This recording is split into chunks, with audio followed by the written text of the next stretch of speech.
Inshallah, today we're going to speak about this problem which I have noticed many EDO, Make Britain Great Again, and other far right.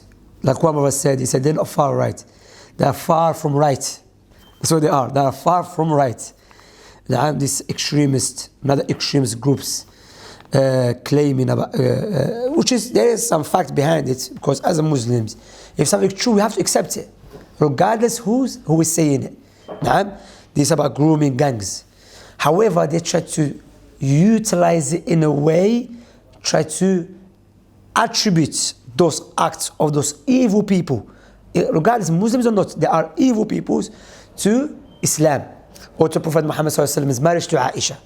And as I've mentioned in my previous video, that inshallah we're going to speak about Aisha's issue, inshallah. And bi'idhnillah we're going to demolish all of their doubt and expose their lie and expose them. So this book, by the way, I have a book here, inshallah. I'm going to go through it, inshallah, in the future. Even today I'm going to take some benefit from it here, about Aisha's marriage, by our teacher, 𝐥𝐢𝐤𝐤𝐤 Amjad Rafiq, Hafidahullah Ta'ala, may Allah preserve him. So as for today, I'm just going to speak about this issue of grooming gangs. So here he mentioned our teacher 𝐥𝐢𝐤𝐤, Hafidahullah Ta'ala. He said hate-filled and spiteful far-right nationalist groups try to make a connection between the Prophet's marriage to Aisha and the grooming gang scandals, which involves vile, criminal individuals of Asian backgrounds who just happen to be Muslim. There is also tremendous dishonesty and deception. So here he's mentioning that the far right, they are misusing this issue, this subject. What we have to understand, Islamically speaking, these people, the likes of these groom gangs in Islam, they will receive, because they will be counted as al-mufsiduna fil ard, those who go around the earth spread corruption. So they have a capital punishment for them. But don't blame us. In your country, they put them in a Holiday Inn. They put them in the hotels. Prisoners are hotels, you have to be honest. Of course, they're going to keep doing it. You see. But Islamically, in a Muslim world, in Islam countries that implement Sharia, they will receive a severe punishment. These evildoers. They have nothing to do with Islam. Their actions has nothing to do with Islam. And if this action is from Islam, how come just Asian doing it then? And if this is because what is known here, 75% of Asian background are doing this act, and 70% are white. So are you telling me those white people, that 70% of white males are doing it because of Islam? That is a clear-cut lie. So let us understand that, make that clear. So what they do, they misuse it. As they misuse the acts of ISIS, the foolish one, the evildoers, or the acts of those who carried out the action in 7/7 or 9/11 or in other countries. So they try to misuse it against Islam. Say this is Islam, you see, because they're Muslims, therefore this is Islam. No, it's not Islam. Islam won't against that.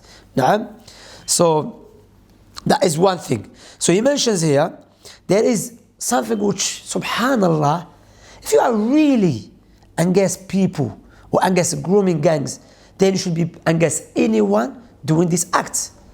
And if you're really against pedophilia, let us see who are the real pedophiles. I'm going to cite out to you something which is from, as my teacher called it, uncomfortable fact check. Uncomfortable fact check. It's for you, uncomfortable. For Tommy Robinson, for the likes of Make Britain Great Again, when he came and the cover recording my brother lying against my brother about pedophilia. Let us see who is really pedophiles.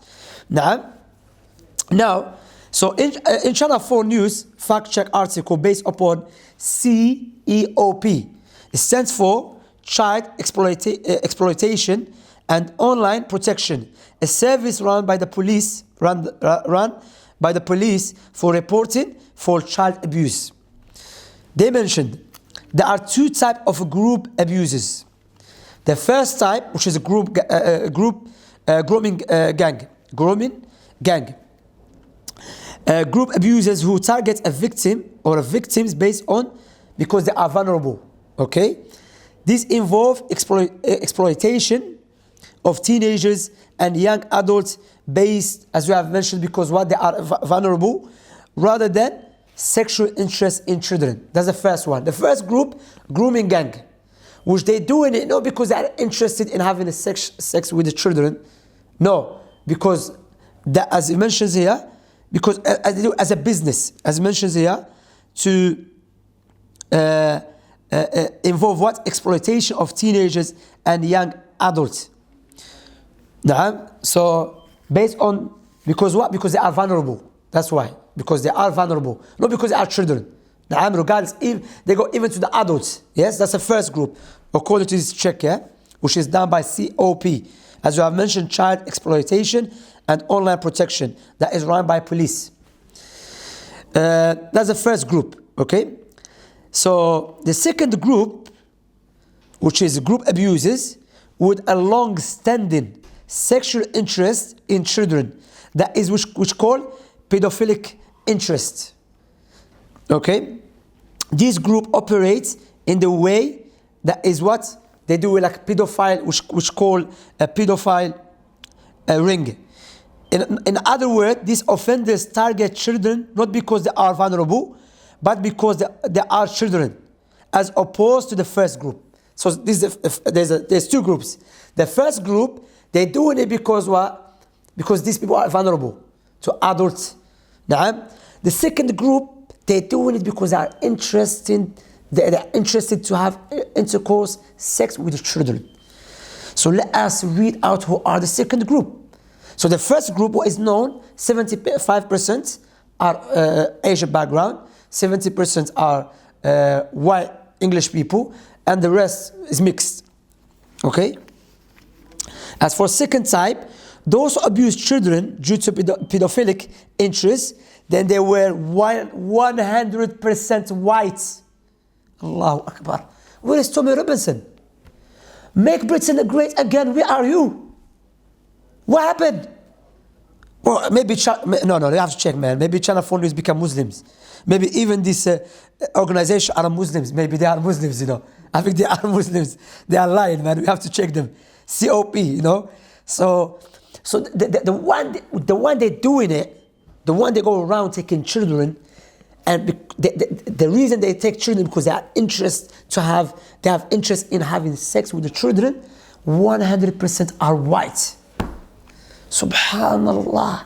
How dare you? But you know what? Historically speaking, is known. The people like you, Tommy Robinson, Make Britain Great Again, EDO, when they do evil, because they want to hide it, what they start doing? Pointing fingers at others. You are doing this just to hide. Like, what's his name? Tony Blair and Bush. They say Saddam is killing innocent people, so let us do what? Go help the people. But we found out that they went to Iraq based upon a false information. How many people they killed? Millions of Iraqis. Look, the reason Iraq is the way it is now because of their actions. But what they did, they hide it by talking about the other people's mistakes. As they say, before you go clean people's kitchens, clean your own kitchen. Okay, so this is, subhanAllah, when I read it, I was amazed. You know, I was subhanAllah. Look, so they say what? The second group, as you have mentioned, let's repeat it again. So the second group here mentions, as you have mentioned, the first group is the Asian, which has nothing to do with pedophilia. The second group has to do with pedophilia. And they mentioned white Englishmen involved in pedophile ring target children because of a long-standing interest in pedophilia. White English males. Subhanallah. 100%. Of course, we're not generalizing every Englishman. As Allah Subhanahu wa ta'ala mentioned in the Quran, وَإِذَا قُلْتُمْ فَعْدِلُوا. If you speak, then be just. We don't generalize. We're not like this crazy EDO and Make Britain Great Again. So I'm going to read out one article of my teacher, Hafidahullah Ta'ala, which is a beautiful article. He mentions here, raising this issue is a popular tactic of these types of group, such as the EDO, Britain First, and Make Britain Great Again, as having proven. They are liars and deceivers. Yes, they are liars and deceivers. They are motivated by pure hatred of Islam. So that which motivates them is not because they are seeking, like when they talk about grooming gangs, not because they want to resolve the problem, because if you really want to resolve the problem, you have a greater problem, which is what? Pedophilia in your own community. 100% are white male English males, are doing that. So you should, how come you're not speaking about it at all? You are silent about it. You are silent about it. So that is their tactic. So they try to misuse anything that the Muslims are doing. Bad Muslims, criminals and evildoers, and they say this is Islam. This is Islam. That is what they try to say. Then the teacher Ta'ala said, we can play this honest game as well and do it somewhat better. So we can play the same tactics. Watch this. For example, we can ask, what is it about white Englishmen in their 20s and 30s that makes them drawn to raping toddlers, or older white men in their 50s and 60s in businesses and political circles, setting up a large-scale organized pedophile rings on a level that makes the grooming gang scandal pale into insignificance? Subhanallah. Or crowds of white Englishmen who go for child sex tourism in a place like Thailand, Vietnam, Sri Lanka. It is known that Thailand, there are a lot of English white people go to those countries just to have sex with the children. So the brother here, let us repeat it again. He's not saying that. He's just saying what?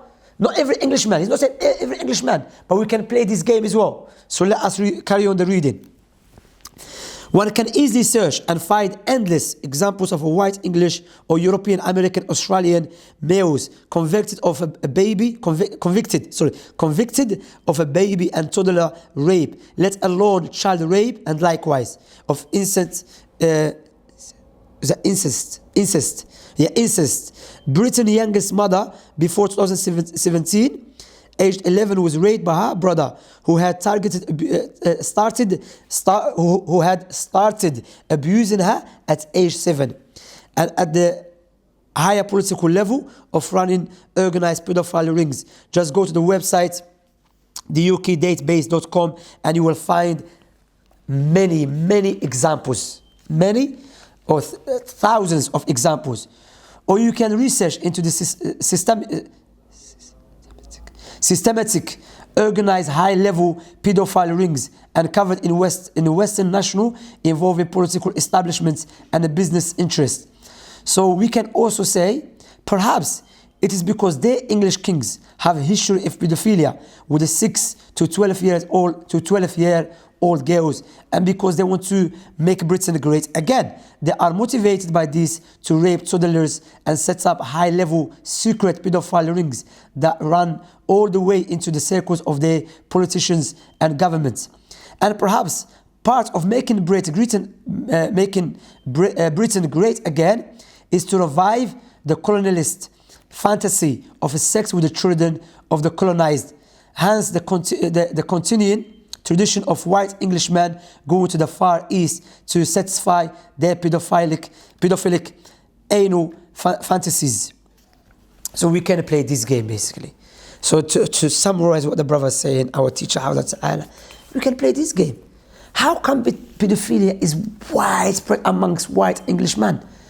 The fact that they go to other countries, because here it's hard for them to do it, they go to Thailand, Sri Lanka, to Vietnam, to other countries just to do it. It's known, it's ma'roof, it's well known. So this is just a little gift, and what is coming, inshallah, more and more powerful, inshallah ta'ala. That is enough for them, to be honest. And as for the issue of Aisha ardhaha, we will deal with it after Ramadan, inshallah. But this is, I called the brother, I said, come, we record this because the people have to know it. So the brother here is not accusing every white Englishman do that. Or we are accusing of the English kings that came before who were married to young girls, because we're going to deal with this issue. the marriage issues of historically that was known, that the age of marriage was when the girl reached the age of puberty and so on. We're going to speak about it in details, and we will not leave any room for no room for any doubt بإذن ta'ala, by Allah's permission. Now, so he said here, look what he said, yeah? So he said, we can play this game. It is very cheap and easy to do so. But this is outright dishonesty and against the standards and rule of academic discussions and of the sciences that studied and analyzed cultures and histories. So what he's speaking about we can say the reason you're doing that because of your previous kings. Because it's known, the likes of who? Of Richard II of England, died 1400. He was married to 6 years old, Isabella. The King John of England again died 1216 of England to 12 years old Isabella, another one. So we can say the reason you're doing that because of your kings, but we don't say that because what took place in the past, there is a culture behind it, and it has nothing to do with pedophilia. There was a marriage between two people according to history. According to culture, they were mature to get married. You see, so he says here, upon this, we are able to say to every Islamic hating loon, you can hold it right there, foolish one. King Richard II of England was not a pedophile. Do not slander the man and put him in the same place as Jimmy Savile or Gary Glitter or other than them. So you cannot compare what Richard II of England did to these pedophiles, Jimmy Savile or Gary Glitter and other than them.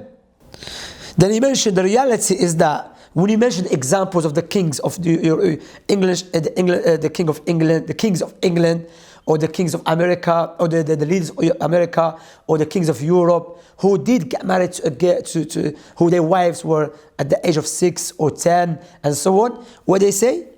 He mentions here, the reality is that when these people are put in the corner, with examples like that of King Richard II and many more, can be given from European royalty and aristocracy, and likewise from many of the nations of the world, they are stuck because they hate Islam so much and are determined to make this accusation stick.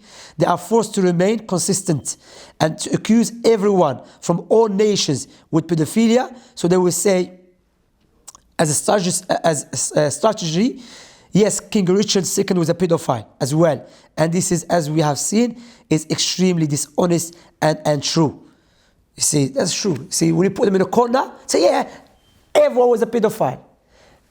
When you study this with honesty and with using your logic and you compare it, what the pedophiles are doing is not the same. How you say it's pedophilia when you have the parents coming together from both sides are agreeing, and the girl, she's age of puberty, which back then it was a sign that she's an adult, okay, and they get married. And the whole society knows about it. To someone who goes, kidnap a little girl and force her, she has no clue, she's not even mature. So back then, maturity was sometimes connected to puberty. And sometimes the girl become mature before age of puberty. And as I've mentioned, we'll speak about this issue in details after Ramadan, about the issue of Aisha radiallahu anha. And inshallah, if you want this book, you can send us an email, your address, inshallah ta'ala, or you can, if you are from Birmingham, our Da'wah stores, tables, CC Da'wah in Birmingham, we have one in Birmingham, they have them, in Manchester likewise, in Bradford likewise, in Bush, Dar Sunnah, East London, or you go to Markaz Sunnah, and you can have one inshallah ta'ala. Barakallahu feekum, subhanakallah bihamdik, ashhadu an la ilaha illa ant, astaghfiruka wa atubu ilayk. If you were told that tens of thousands of children, some as young as 10, were forced into entirely legal marriages in a particular country over the past 15 years, which country would immediately come to mind? The answer may surprise you. It is the United States. That's according to new figures obtained by the campaigning charity Unchained at Last. We spoke to one woman, we're calling her Sarah, who was just 15 years old when she was forced to marry a 28-year-old man she had never met before. Sarah's parents had divorced and she was living with her mother in another state when her father asked her to visit him in California. We all went to a conference in Los Angeles. It was a religious conference, and I was introduced to a man that morning, and I was married to him that night. So he was a complete stranger. And when I say married, I was spiritually married at 15. And when I saw him for the first time, I was like, wow, this is a man, and I was scared. I remember asking, like, my family when we were on our way up to the ceremony, where am I going to sleep tonight? I was really concerned about that. Nobody answered me. I basically was just handed over to him. He was from another country, and he took me to his home country, and it wasn't until 6 months later we returned to the U.S., and he legally married me when I was 16 and pregnant in the state of Nevada. The only thing that they require is a permission slip from one parent. Nobody asked me, do I want to get married? I never even saw, my signature on the certificate. I still have it. I never had a say in the matter. Life with him was very erratic. He was very controlling and angry. He wasn't somebody that I would ever have chosen for myself. I never liked him. I never got along with him. I was just extremely, extremely unhappy. And in the meantime, I had 2 children that I had to worry about. But eventually I was able to leave him when I was 23. My freedom was taken away from me at 15. And it was never my choice. And I've been dealing with the consequences of that ever since. Just one of many thousands of stories of legalised child marriage in the United States. Freddie Reese is Executive Director of Unchained at Last, which campaigns for a change in the laws there. We were able to get a full set of data from 38 states. The other 12 told us they don't even track the data, couldn't provide it. And in just those 38 states, in just that decade, more than 167,000 children, at least as young as 10, were married. More than 167,000 children, at least as young as 10, were married. More than 167,000 children, at least as young as 10, were married. Overwhelmingly, these were girls married to adult men. And in many cases, there was an age difference that constitutes statutory rape under that state's laws. Unfortunately, for the most part, the data that we retrieved did not have identifying information about the children. But we know anecdotally the girls and women who call Unchained asking for help when they're being forced into a marriage or already have been forced into a marriage as a child or as an adult. We know that this is happening in every community and culture that you can think of, in every major religion and in a lot of minor religions and secular backgrounds. Families from every socioeconomic level, and both families that have been in America for many generations as well as immigrant families from many different countries of origin. How is it possible in the 21st century that children, as you describe, as young as 10, can be involved in a marriage in the United States? It's really shocking. And the problem is that we have an archaic system of laws surrounding marriage that have just been around for too long, have not been updated. And legislators, even now that they're learning about this, are still hesitant to update these laws. So while almost every state in the U.S. does set 18 as the minimum marriage age, every single state, all 50 states, allow exceptions under which children or those under age 18 can marry.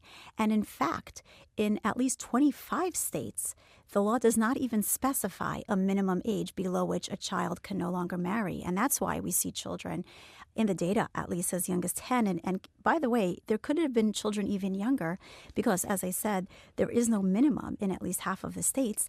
And when the data was presented to us, when states sent us the data, in some states there was an age range, 15 or younger, 14 or younger. Well, how much younger? What then is in the mind of the New Jersey governor, Chris Christie, when he refuses to sign a bill outlawing child marriage because he's concerned that it might conflict with religious freedoms? In New Jersey, the bill to end child marriage would have made New Jersey the first state to ban all marriage before 18 without exceptions. The bill passed with overwhelming bipartisan support in both houses of the legislature. Out of 120 legislators in New Jersey, exactly 5 voted no on this bill.